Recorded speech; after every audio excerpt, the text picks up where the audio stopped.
নমস্কাৰ বন্ধু বান্ধৱীসকল, মই আজি নাস্তা এবিধ বনাম। কেনেকৈ বনাইছোঁ আপোনালোকে চাব বুলি আশা কৰিলোঁ। তেতিয়াহ'লে আহক পাকঘৰলৈ। প্ৰথমতে মই বইল আলু এটা ল'লোঁ। তাৰপাছত এইটো ভালদৰে সানি দিলোঁ। তাৰপাছত বিলাহী এটা সৰু সৰুকৈ কাটি থৈছিলোঁ, বিলাহীখিনি দি দিলোঁ।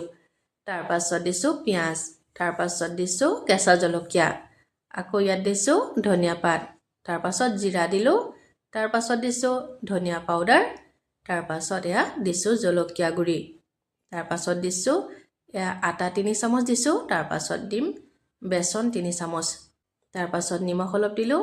তাৰপাছত এইখিনি ভালদৰে মিলাই দি পানী দি এইখিনি মিলাই ল'ম। এতিয়া পানী দি ভালদৰে মিলাই লৈছোঁ। এইখিনি অকণমান কম হৈছিলে পানী, আকৌ অকণমান দি ভালদৰে মিলাই ল'লোঁ।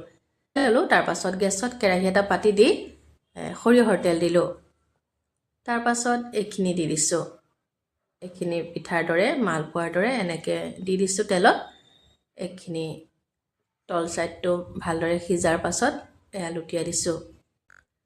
তাৰপাছত এইকেইটা লুটিয়াই হৈ গ'ল। তাৰপাছত আকৌ আৰু এটা লুটি দি ভালদৰে এইখিনি সিজাৰ পাছত উলিয়াই ল'লোঁ। এয়া মই উলিয়াই লৈছোঁ। তাৰপাছত এয়া হৈ গ'ল। এয়া টমেটো কেচাপ অলপ ল'লোঁ। এয়া খাবৰ বাবে ৰেডি হৈ গ'ল। ভিডিঅ'টো শেষলৈকে চোৱাৰ বাবে আপোনালোকক ধন্যবাদ জনালোঁ।